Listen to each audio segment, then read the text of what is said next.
Assalamualaikum warahmatullahi wabarakatuh. Perkenalkan, nama saya Diardiana, biasa dipanggil Adi. Di video saya ini saya akan menjelaskan tentang seks bebas.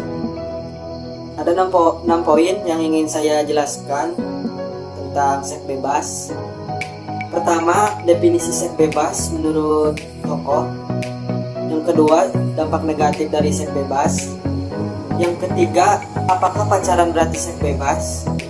Yang keempat, laki-laki, apa yang terjadi jika pacarku hamil di luar nikah karena seks denganku? Yang kelima, penyakit menular seksual. Yang keenam, yang terakhir, cara menghindari seks bebas.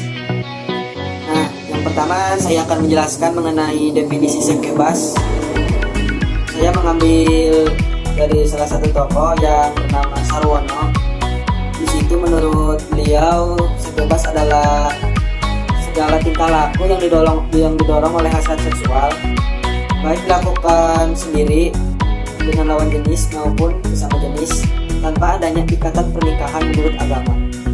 Artinya, seseorang yang melakukan hubungan seksual itu belum terjalin suatu ikatan pernikahan atau belum halal, belum muhrim, dan masih di bawah umur.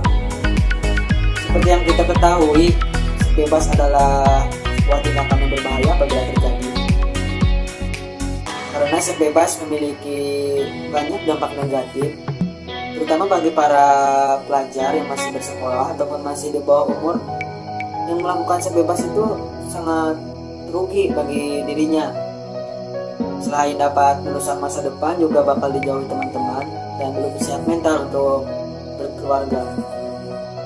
Nah, jadi dapat disimpulkan bahwa seks bebas itu harus dihindari oleh kita semua, baik terutama yang masih di bawah umur dan belum menikah, tentunya belum muhrim.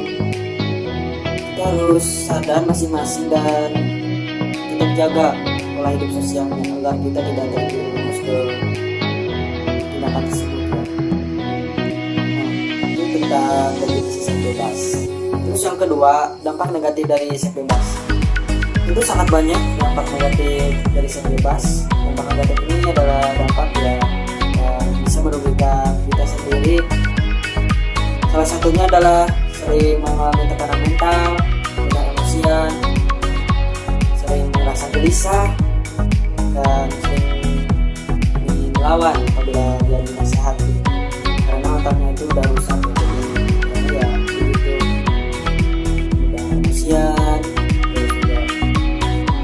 Bagi para pelajar, kalau sudah berhubungan seksual itu bisa merusak masa depan, dijauhi oleh teman, keluarga, masyarakat, dan dikeluarkan dari sekolah. Tentunya kita tidak ingin ya hal seperti itu menimpa kepada kita. Begitu untuk teman-teman yang melihat ini, jadi janganlah kalian tergoda oleh hawa nafsu. Janganlah kalian melakukan hubungan seksual karena demi kenikmatan sementara dan ya dapat menghancurkan masa depan paling utamanya. Nah, itu tentang dampak negatif dari seks bebas. Yang ketiga, apakah pacaran berarti seks bebas? Menurut saya pacaran itu bukan berarti seks bebas ya, selagi pacaran itu sehat. Yang dimaksud pacaran sehat itu adalah tidak melakukan kekerasan fisik, tidak melukai emosional, tidak mengganggu pertemanan, dan yang paling utama tidak melakukan hubungan seksual. Jadi setahu saya pacaran itu ada pacaran yang sehat dan pacaran yang tidak sehat. Nah, pacaran yang tidak sehat inilah yang harus kita lakukan ya, karena dapat menikmati yang namanya seks bebas. Tapi meskipun begitu ya, pacaran itu tetap saja tidak diperbolehkan ajaran Islam. Bebas akan mendapatkan dosa besar. Pacaran tidak diperbolehkan juga oleh ajaran agama Islam, yang dapat mendapati zina dan dapat mendapatkan dosa besar dari Allah Subhanahu wa Ta'ala.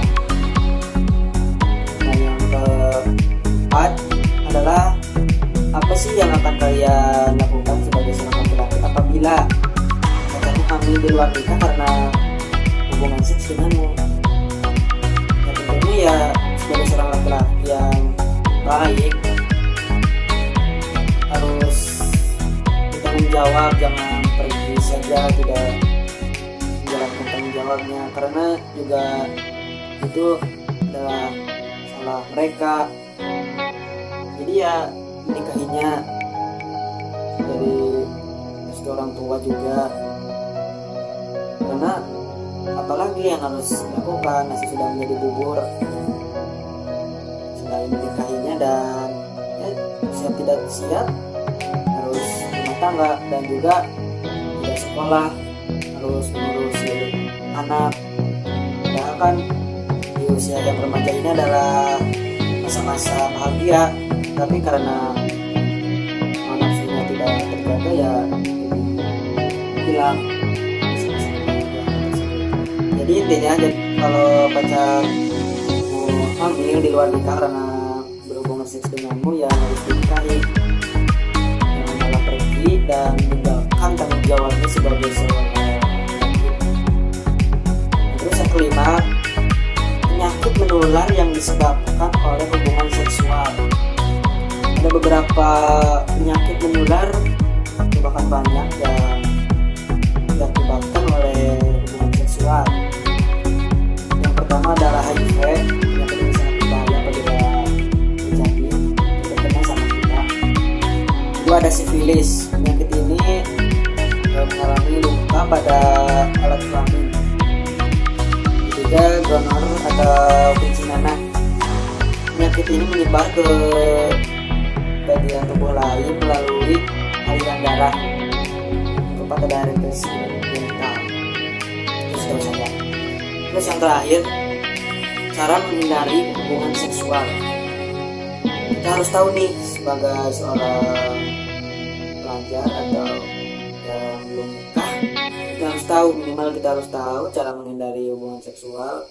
Karena dengan kita tahu, minimal kita bisa menjaga diri dari tindakan tersebut. Cara menghindari hubungan seksual itu sangat banyak. Kalau kita tahu banyak, bisa cari di internet ataupun macam-macam. Salah satunya ya kita harus berhati-hati dari beragam godaan lawan jenis. Jadi kita jangan mudah terpengaruh dari godaan-godaan lawan jenis. Kita harus bersikap tegas dan tentunya kita tidak mudah terayu dengan hal yang berbau porno. Yang kedua juga kita tidak menonton porno, tentunya itu, karena banyak kasus-kasus hubungan seksual yang disebabkan oleh itu menonton hal-hal yang tidak selamat. Terus yang ketiga, ajari, dalami ajaran agama masing-masing, terutama perihal tentang pergaulan. Jadi iman kita itu harus dikuatkan agar kita tetap dilindungi sama Tuhan. Jika kita imannya belum kuat, tentunya kita bisa lah menghindari hubungan seksual. Terus yang keempat, jaga hati dan kontrol diri dari sikap emosional. Mungkin itu ya tentang seks bebas yang tadi sudah saya jelaskan. Mungkin dari teman-teman sudah bisa menyimpulkan sendiri ya bahwa seks bebas itu harus dihindari jauh-jauh karena dapat merusak masa depan dan kehilangan segalanya. Selain itu juga harus ingat kepada orang tua yang sudah menyekolahkan untuk kita bisa sukses di masa depan, tetapi kita ini malah buat mereka kecewa dengan hal-hal yang seharusnya kita tidak lakukan. Sebagai seorang pelajar yang baik, maka kita harus mulai dari sekarang memikirkan apa yang seharusnya kita lakukan, lalu yang baik ambil dan yang jelek buang sejauh-jauhnya. Dan sekian penjelasan dari saya ya mengenai seks bebas. Mohon maaf apabila selama saya jelaskan masih